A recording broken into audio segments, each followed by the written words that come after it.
Olá pessoal, aqui é o professor Bruno de História e nesse vídeo eu vou fazer um comentário sobre a prova de 2021 da PUC Campinas aplicada aos candidatos ao curso de Direito e também da prova aplicada aos candidatos do curso de Medicina, tá? Só lembrando que a PUC ela aplica provas diferenciadas para essas duas carreiras, além do vestibular para os demais cursos, né, que ela chama de prova geral. O link para a resolução da prova geral também está aqui na descrição e os links para essas duas provas que eu vou comentar. E vamos direto a ela, começando aqui pela prova de direito, na questão 37. E aqui a gente já pode fazer uma observação, tá? A prova da PUC Campinas é uma prova de conteúdos específicos, tá? É uma prova que não traz textos de interpretação. Você vai medir realmente se o candidato conhece aquele assunto. São perguntas muito diretas e com alternativas que exigem que você tenha domínio daquela matéria, daquele conteúdo, daquelas referências. Então, olha lá. A atuação dos Estados Unidos na América Latina tem alguns marcos históricos baseados em doutrinas geopolíticas e ações diplomáticas específicas. Dentre esses marcos, é possível destacar um situado no século XIX e outro do século XX, respectivamente. Pessoal, aí ela bota ali nas alternativas sempre duas opções. A primeira tem que ser do século XIX, a segunda tem que ser do século XX.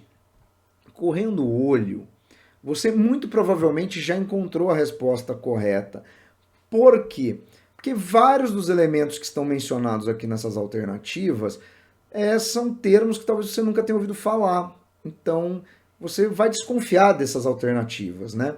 Então vamos lá. A alternativa A fala de diplomacia das canhoneiras e operação pan-americana. Diplomacia das canhoneiras é um outro nome para a doutrina Roosevelt, ou Big Stick, mas ela é do início do século XX, então não cabe. Operação Pan-Americana tem a ver com as operações já no contexto das ditaduras militares latino-americanas, também é século XX. B.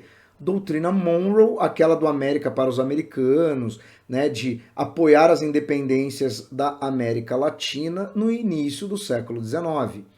E a doutrina Roosevelt é do início do século XX, então seria essa a alternativa correta. Diplomacia do dólar é um desdobramento da doutrina Roosevelt, que é a ampliação econômica, né, da presença econômica dos Estados Unidos na América Central e no Caribe. Operação Brother Sun é o apoio norte-americano ao golpe de 64 no Brasil. Ambas são do século XX. Tá? Emenda Platt é aquela emenda que permite que os Estados Unidos intervenham em Cuba, isso está na Constituição cubana, mas também é do início do século XX. E política da boa vizinhança é aquela aproximação ideológica, cultural, política e econômica dos anos 40, né? Tipo, Zé Carioca no Brasil, aquela coisa da Disney, né? Então, isso daí. Na Aliança para o Progresso é um desenvolvimento econômico da política de boa vizinhança, com a instalação de empresas americanas na América Latina. E Operação Condor é uma ação entre as ditaduras militares da América Latina na repressão a opositores, mas que teve sim apoio dos Estados Unidos. Então é a alternativa B aqui na questão de número 37, tá? E aí, seguindo, vamos aqui à questão 38, que é uma questão que fala da Revolução Cubana, e aí vai falar das principais motivações. Então não podemos falar de consequências, temos que falar daquilo que leva à Revolução Cubana. Alternativa A: intensificação do controle norte-americano com a criação da base de Guantánamo durante a Guerra Fria e o autoritarismo de Gerardo Machado, general que assumiu o poder por meio de um golpe militar. Bom, a base de Guantánamo não foi criada durante a Guerra Fria, ela foi criada no processo de independência de Cuba. Além da emenda Platt, a seção da Baía de Guantánamo está na Constituição cubana da sua independência. Então olha como se relaciona com a questão anterior. E quem governava Cuba na época da Revolução Cubana não era Gerardo Machado, era Fulgêncio Batista. Então aqui você teria que saber até o nome do ditador. Eu sei que é pesado isso, é complicado para muita gente, mas é uma opção da PUC, né? B. Larga difusão das ideias de Che Guevara na América Latina em defesa da guerra de guerrilhas e a indignação causada pelo uso da ilha para lavagem de dinheiro pela máfia dos Estados Unidos desde o período da Lei Seca. Bom, essa parte final tá certo, tanto que Cuba é um dos cenários do filme Poderoso Chefão Parte 2, né? O Michael Corleone realmente vai a Cuba às vésperas da Revolução tratar da instalação de cassinos para lavar dinheiro, né? A Revolução Cubana aparece ali como pano de fundo de parte do enredo do filme, né? Muito bom, por sinal, quem não assistiu, assista, né? Quando estiver de férias pós-vestibular. Mas o Che Guevara só se tornou um ícone latino-americano pós-revolução, não antes da revolução. Então por isso que está errado. A C, a luta pela reforma agrária que se estendia há anos no campo. Sim, né? Os camponeses cubanos demandavam reforma agrária, pode ser. Revolta popular com as seguidas reeleições de Porfírio Dias, militar que possui apoio dos Estados Unidos. Então, mas o Porfírio Dias é um político de longa duração no México. Porfiriato, tá? O longo governo de Porfírio Dias no México. Em Cuba, novamente, era Fulgêncio Batista, né? D. Mobilização estudantil em Havana contra a presença norte-americana no país. Pode até ser, porque o Fidel Castro era formado em direito. Liderança do Partido Comunista na condução de uma insurreição a partir da organização de pequenos focos guerrilheiros no campo. Sim, Cuba é fruto de uma guerra, de uma guerrilha rural. O problema é isso aqui. Não havia exatamente um controle de um partido comunista em Cuba, tanto que a Revolução Cubana ela é de 59, mas ela só se caracteriza como uma revolução socialista em 61, porque no início da Revolução Cubana haviam diversos grupos nacionalistas que participavam do movimento. Então sobra a alternativa E, insatisfação de parte da elite e da população trabalhadora, aí tanto faz urbana rural, com a ditadura de Fulgêncio Batista, e o sentimento nacionalista alimentado pela percepção de que Cuba não havia de fato efetivado a independência oficialmente conquistada no século XIX. Sim, porque ainda era dependente dos Estados Unidos. O que você deve estar se perguntando é, mas como assim satisfação de parte da elite? Pessoal, os irmãos Castro, Fidel e Raul Castro, eram filhos de um latifundiário, tá?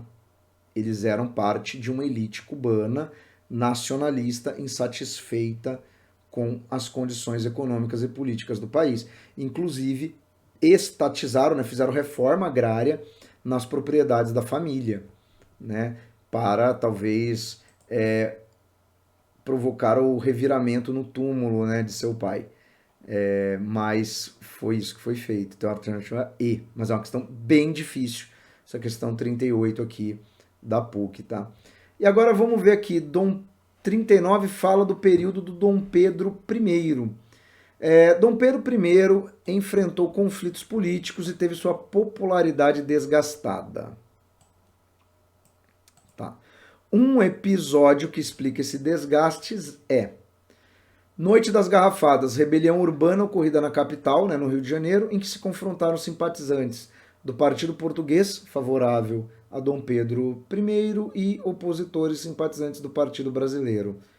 Sim, né, porque a Noite das Garrafadas antecede, inclusive, a abdicação de Dom Pedro I ao trono, né, a hostilidade entre brasileiros que não queriam um português no trono e aqueles que apoiavam Dom Pedro I. Questão até tranquila, mas vamos ver as outras alternativas.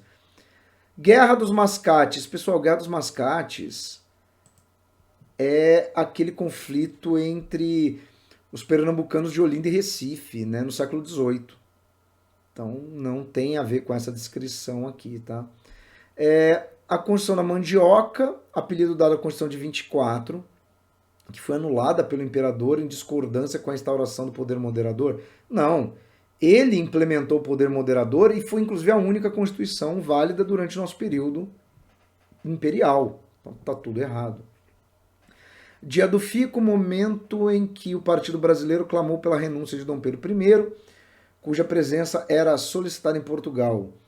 E este declarou que permaneceria no Brasil.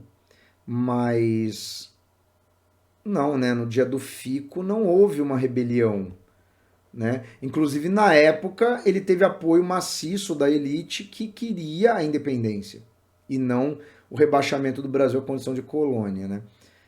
E revolta do Vintém, provocada pela imposição de Dom Pedro I das taxas de impostos às famílias abastadas do Rio de Janeiro como forma de sustentar gastos imperiais.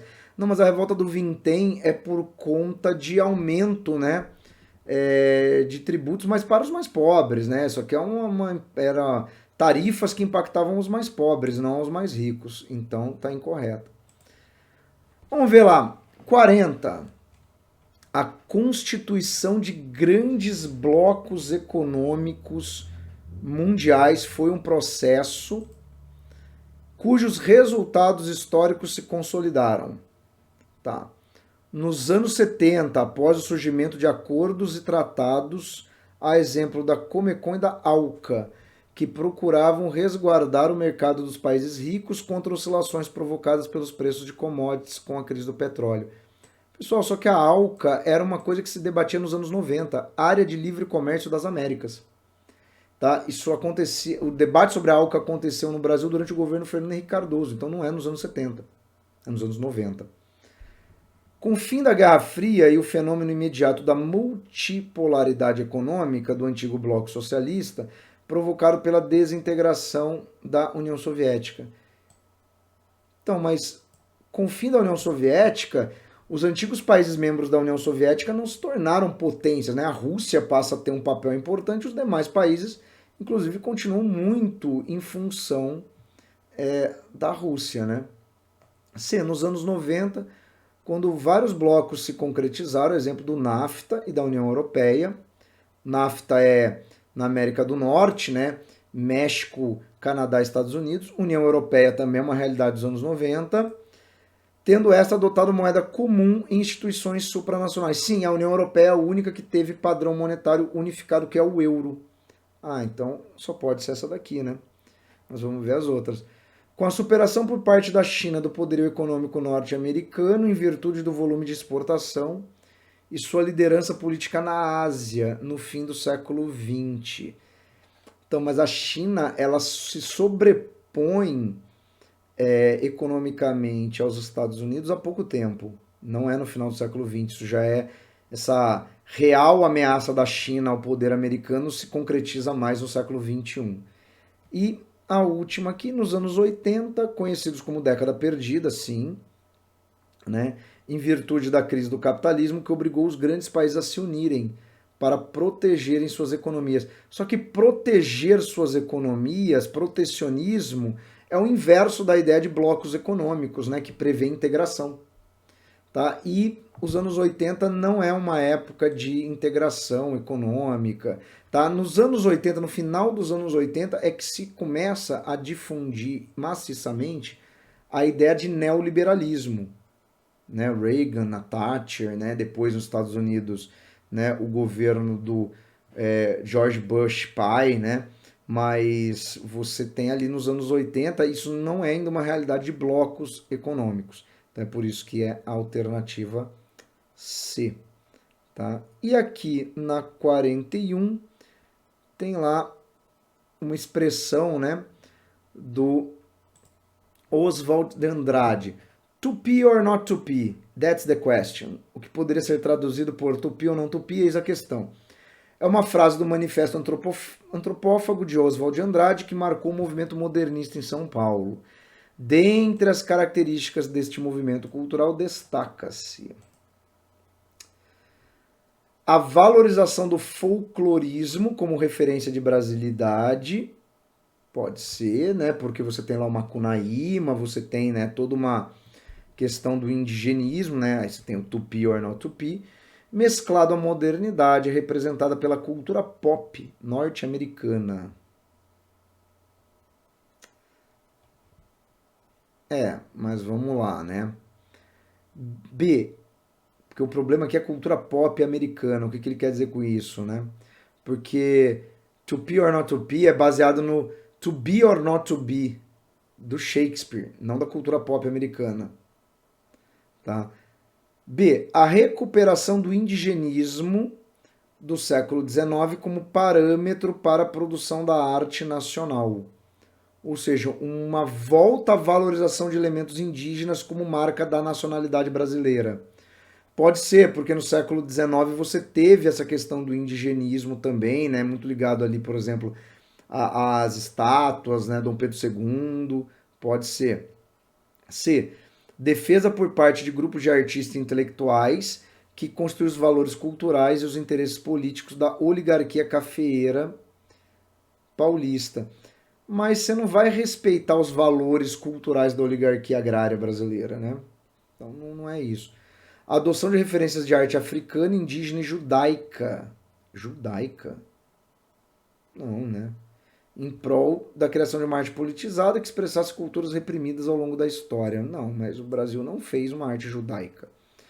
Recusa de uma arte brasileira realizada como simples cópia da arte europeia, baseada em cânones eruditos, valorizados pela crítica tradicional e pela elite oligárquica. Olha, então quer dizer, a arte, o cânone, você até vai copiar algumas coisas, né? Por quê? Porque você vai trazer as influências das estéticas europeias, você vai trazer essas formas, né, do cubismo, mas não é o chamado cânone erudito. O que é o cânone erudito?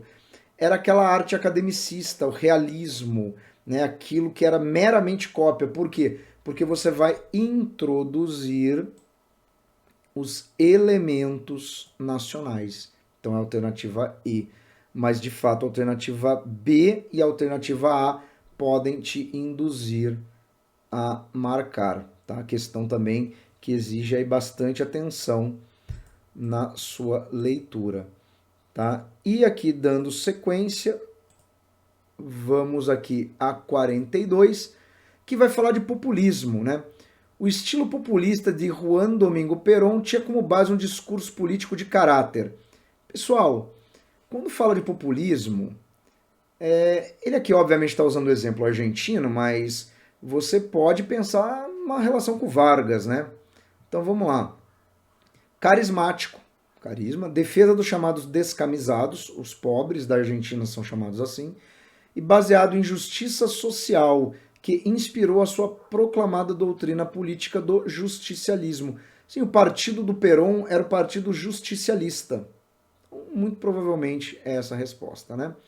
Anticlerical, uma vez que ele e sua esposa, Evita, estimulavam o culto ao peronismo em substituição às práticas católicas por meio de cartilhas de catequese e celebrações messiânicas.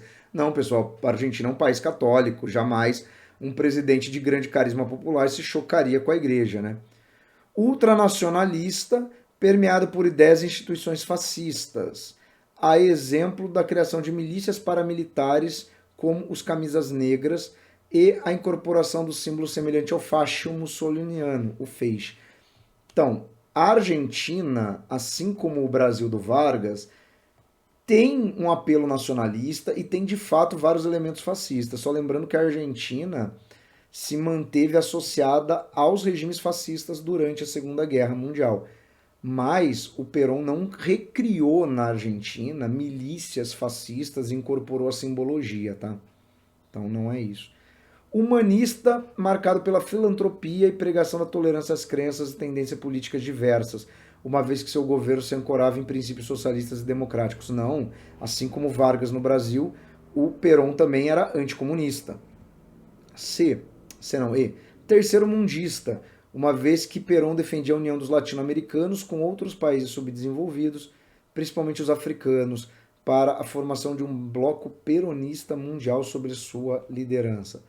Não, Perón não tem nenhum interesse político na África, isso não faz nenhum sentido. Então aqui na 42 é a alternativa A. Imagina um bloco peronista mundial, né? Parece coisa do Cabo Daciolo, né? Da Ursal, mas não. Bom, e a última questão da prova é a questão 43, tá? Da prova de direito. No século XVI, as reformas religiosas tiveram impactos políticos e econômicos, dentre os quais se incluem a criação do Tribunal de Santo Ofício, que atuava na esfera internacional, e a abolição de impostos obrigatórios aos camponeses, na maioria dos países europeus. Tá, o Tribunal de Santo Ofício já existia antes da Reforma Protestante, então eu não posso atribuir essa relação, tá? A Inquisição vem da Idade Média. Também não tem nenhuma abolição de impostos aos camponeses como derivação da Reforma. B. Criação do princípio da revisão do princípio da infalibilidade papal, sim. os protestantes questionam esse dogma de que o Papa está sempre correto, e a publicação da obra A Ética Protestante de Max Weber, que orientou a política econômica de vários reinos europeus. Opa, anacronismo, tá? O livro do Weber, ele é uma análise feita sobre os desdobramentos da reforma protestante na mentalidade europeia. Ele é uma análise, ele não é algo da época, então tá anacrônico. C. Cisma da Igreja Católica, que a dividiu em apostólica romana e ortodoxa grega, reconfigurando seu poder político e a adoção de certas práticas econômicas, como a venda de indulgências. Tá, o problema é que o cisma da Igreja Católica é do século XIV, não tem nada a ver com a Reforma, e a venda de indulgências é uma das questões que é criticada pela Reforma. Então não é um impacto da Reforma, está incorreto. D. Criação da Companhia de Jesus, que teve importante atuação durante os processos colonizatórios e de catequese da América. Sim, pensando que a Companhia de Jesus é criada pela Igreja Católica como reação ao protestantismo. Tá? Valorização do trabalho e da riqueza adquirida em um contexto de expansão comercial, favorecendo os valores capitalistas. Bom, aí aqui dialoga com o calvinismo. Tá? A única coisa que você pode ficar em dúvida é essa primeira parte, né? Porque a Companhia de Jesus é criada pela Igreja Católica. É um desdobramento, mas é um desdobramento que não é o protestantismo. Mas vamos ver aí se não tem algo que desabone, né? Ou se a gente vai ficar em dúvida entre duas. E surgimento da Igreja Anglicana e atos de supremacia que concederam aos reis ingleses o posto de chefes máximos daquela igreja. Tá certo, isso aqui está correto. Fundação na Holanda, um país protestante da Companhia das Índias Ocidentais, para concorrer economicamente com as principais metrópoles europeias. Tá, Companhia das Índias Ocidentais, que inclusive tem relação com a invasão holandesa ao Nordeste brasileiro. Mas aqui não é bem uma questão religiosa que gera desdobramentos, né? Então teríamos que ficar aqui com a alternativa D, só fazendo essa ressalva, né? Que essa primeira parte aqui é um desdobramento mais realizado pela Igreja Católica, tá? E não pelo protestantismo em si. Bom, e agora vamos aqui à prova de medicina aplicada na PUC Campinas Vestibular 2021, tá? Essa prova tinha apenas 2 questões, começava aqui na questão 37. A lei das 12 tábuas significava um importante legado para a República Romana, pois... Então, né, eram as leis escritas de Roma, tá? Eram códigos que regulamentavam os direitos e deveres de patrícios e plebeus, e que, por sua importância no sentido de combater a arbitrariedade das penas e os procedimentos judiciários vigentes, foram preservados durante a antiguidade, dando origem ao direito moderno. Tá. Grande detalhe aqui é que as leis romanas elas existiram, mas elas não foram completamente preservadas durante toda a antiguidade, né? Óbvio que depois o direito romano serve de base, né, para o direito moderno, mas tem uns hiatos aí de aplicação dessas leis, né? B. Constituía uma compilação de leis voltadas a plebeus e aplicada com especial severidade a estes, causando grande estabilidade social e provocando as chamadas revoltas plebeias, que apesar da violência não abalaram o poder dos patrícios, que se manteve intacto durante a República. Não, a Lei das 12 Tábuas surgiu como reivindicação das revoltas da plebe. Então aqui está anacrônica a sequência de fatos. C. Eram expostas publicamente no Fórum Romano, tanto patrícios como plebeus as conhecessem e as cumprissem, regulando termos como inadimplência, casamento, propriedade, delas restando, contudo, apenas fragmentos reproduzidos em outros documentos. É porque nós não temos as 12 tábuas mesmo, né? Nós temos menções a essa lei em outros documentos que replicam o que estava escrito, né? Porque as 12 tábuas eram chapas realmente afixadas na parede do Fórum Romano, tá? Então, a alternativa C está melhor que a A, porque na A dá a entender que essa lei foi aplicada durante toda a antiguidade, né? Sem interrupções. D. Constitui um sistema penal detalhado que inspirou as leis de Solon, que marcou a passagem da monarquia para a república, uma vez que assegurava as bases do direito romano, de espírito universalista e republicano. O problema aqui são as leis de Solon. Solon é um legislador da Atenas antiga, ou seja, ele viveu bem antes da lei das 12 tábuas. E aí, eram leis que regravam o abuso de poder em relação aos servos e escravos, assegurando o pátrio poder, os direitos hereditários, a igualdade jurídica e social e outras instituições do direito, ainda presentes nos códigos atuais do direito moderno. Mas não havia igualdade jurídica e social no mundo romano, né? Até porque tinha escravos. Então, a alternativa E está incorreta. Tá? Aí vamos aqui a 38, que é uma questão que fala do governo Collor. Olha que interessante, né? Durante o governo do Collor, o plano econômico batizado inicialmente de Brasil Novo, mas que logo assumiu seu nome, baseou-se no congelamento de preços e salários, compensado pelo barateamento dos serviços essenciais, água, luz e telefone, e uma forte campanha de fim de privilégios e taxação de fortuna, responsável por seu apelido, o Caçador de Marajás, que, no entanto, não se sustentou por muito tempo em virtude de denúncias de desvio de dinheiro em seu governo, feitas por seu irmão Pedro Cardoso de Mello. Bom, primeira coisa, Collor não taxou grandes fortunas, tá? Congelamento de preços e salários era algo do governo Sarney, governo anterior, e o apelido de Caçador de Marajás se deve a uma capa da revista Veja, feita em 88, que menciona que enquanto era governador de Alagoas, o Collor acabou com certos cargos públicos que tinham acúmulos de salário. Marajás eram funcionários públicos que ganhavam salários estratosféricos, tá? Não é uma referência aos ricos em geral do Brasil. Então, ele não mexeu na iniciativa privada no sentido de restringir lucros, tá? B. Restringir os gastos do Estado, extinguindo instituições estatais. A exemplo da Embrafilme e da Funarte no campo da cultura. Aboliu cargos do funcionalismo público, além de cortar 3 zeros do cruzado e confiscar provisoriamente os juros das poupanças de milhões de brasileiros. Só que ele não confiscou só os juros, ele confiscou a conta inteira. Provocando indignação, que deu origem aos caras pintadas, mas tá errado isso aqui que eu grifei, tá? Ele confiscou a aplicação financeira inteira. Instituiu uma nova moeda, o cruzado novo, contou com empréstimos de altas somas do FMI, reduzindo a hiperinflação momentaneamente. Não, ele não conseguiu fazer isso. Tá? Obtendo prestígio para a ministra Zélia Cardoso de Mello, que, no entanto, renunciou aos primeiros sinais de impopularidade provocado por seu plano, gerante forte crise política e desgaste da imagem do presidente. Não, também ela não... a Zélia ficou ministra do Collor por longo período. D. Restringiu as importações. Opa, aqui já está errado. O Collor é o presidente que reabre as importações que estavam proibidas desde 75, desde a ditadura militar, tá? Carros, eletrônicos. Então ele reabriu tudo. Só pode ser a E, né? Apostou na retirada do dinheiro do mercado para controlar a inflação. Ok, né? Porque foi o confisco. Restituiu o cruzeiro como moeda, foi só uma troca de nome.